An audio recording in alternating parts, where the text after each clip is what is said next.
pelaku ataupun eksekutor, yaitu membunuh korban dan juga memutilasi korban. Penyidik Subdit Resmob Direktorat Reserse Kriminal Umum Polda Metro Jaya kemarin selesai melakukan rekonstruksi rangkaian kasus pembunuhan disertai mutilasi yang dilakukan sepasang sejoli. Ini udah lakban dulu. Enggak, kalau kondisi gini masuk dulu baru dilakban. Oh, yang itu? Yang lakban yang mana? Oh, maksudnya ini. Telapak kaki. Telapak kaki. Lu apain? Saya masukin body bag, habis itu dilakban. Kakinya dilakban. Kakinya nggak lu lakban kan? Kakinya enggak. Ini betis enggak? Betis enggak? Enggak, berarti potongan ini udah masukin sini, masukin. Dua-duanya udah masuk nih, udah ada. Udah. 21 ini masuk, kakinya kan masuk. Masuk. Yang itu lu apain? Ini saya masukin body bag biru, tapi itu saya lupa. Itu saya lakban. Tapi saya pakai Lakbannya di mana? lakban di sini bro. Oh, lakban. Lakban. Lakban sama kopi nih. Dari rekonstruksi itu ada beberapa fakta baru yang didapatkan oleh pihak kepolisian. Pasca diidentifikasi polisi, diketahui identitas jenazah bernama Rinaldi Herli Wismanu yang berusia 32 tahun. Sosok Rinaldi sendiri telah dilaporkan hilang oleh keluarganya. Ciri-ciri fisik pada korban sesuai dengan yang dijabarkan oleh pihak keluarga. Diketahui bahwa Rinaldi menjabat manajer HRD sebuah perusahaan kontraktor. Rinaldi merupakan tulang punggung bagi keluarganya. Bahkan biaya pendidikan ketiga adiknya juga menjadi tanggung jawabnya. Di lingkungan tempat tinggalnya, almarhum akrab dipanggil Harli. Sosoknya dikenal supel dan ramah kepada semua orang. Keluarga hingga kini tidak menyangka kepergian Harli begitu cepat dan tak terduga. Keluarga dari Jakarta itu sedang tes DNA ya. Nah itu informasinya kemungkinan hasilnya akan keluar besok pagi. Jadi baru diketahui kepastiannya besok pagi. Itu aja masih kemungkinan katanya. Jadi seperti itu sih. Terakhir dari keluarga di Jakarta bilangnya seperti itu. Yang ke Jakarta sudah mau dari Jogja. Dari Jogja ada adik kandungnya sama adik sepupu ada. Ya. Sama papahnya juga Jakarta, cuman baru balik ke sini perjalanan pulang ke sini. Ya, kalau keluarga manggilnya Mas Herli ya. Mas Herli. Kalau Rinaldi memang panggilan teman-temannya gitu. Jadi kalau keluarga saya sendiri pribadi adiknya manggilnya Mas Herli. Orangnya baik, supel, ramah, yang jelas tanggung jawabnya tinggi. Sama keluarga juga tulang punggung keluarga juga.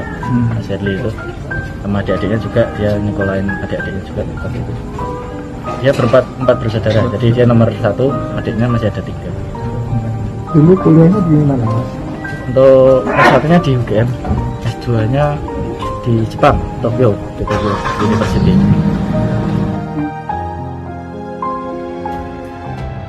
Berikut 6 fakta baru yang ditemukan Polda Metro Jaya usai menggelar rekonstruksi kasus mutilasi Kalibata City kemarin. Perencanaan awal disepakati oleh tersangka DAF dan LAS untuk memeras korban. Korban diperas dengan cara berkomunikasi via Tinder dan WA, mengajak bersetubuh dan seolah-olah DAF suami dari LAS lalu memeras korban. Jika permintaan dari pemerasan tidak disetujui oleh korban, barulah tersangka DAF melakukan pembunuhan.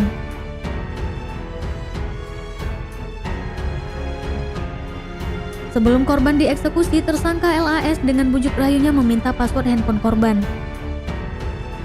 Handphone korban sendiri disebut polisi menjadi kunci masuk tersangka untuk menguras uang korban karena di sana ada beberapa catatan korban.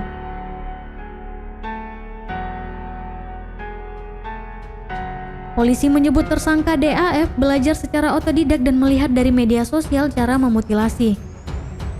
Mutilasi dilakukan karena kedua tersangka bingung membawa keluar jasad korban dari dalam apartemen di Jakarta Pusat itu.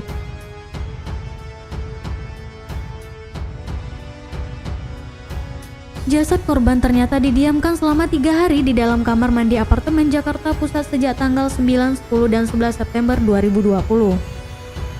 Tanggal 12 dan 13 September barulah proses mutilasi berlangsung.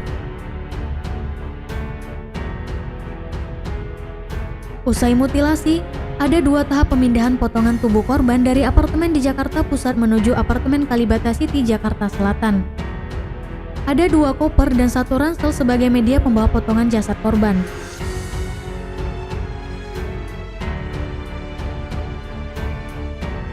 Saat polisi menangkap tersangka pada 16 September 2020, ternyata pada tanggal 17 keesokan harinya, kedua tersangka berencana mengubur jasad korban di kontrakan di daerah Cimanggis yang mereka kontrak selama 1 bulan.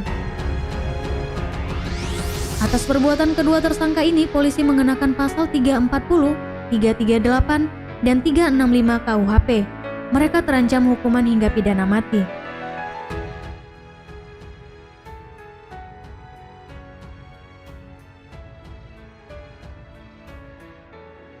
Terkait dengan pengungkapan kasus pembunuhan berencana, ya, disertai mutilasi yang diungkap oleh Subdit 3 Resmob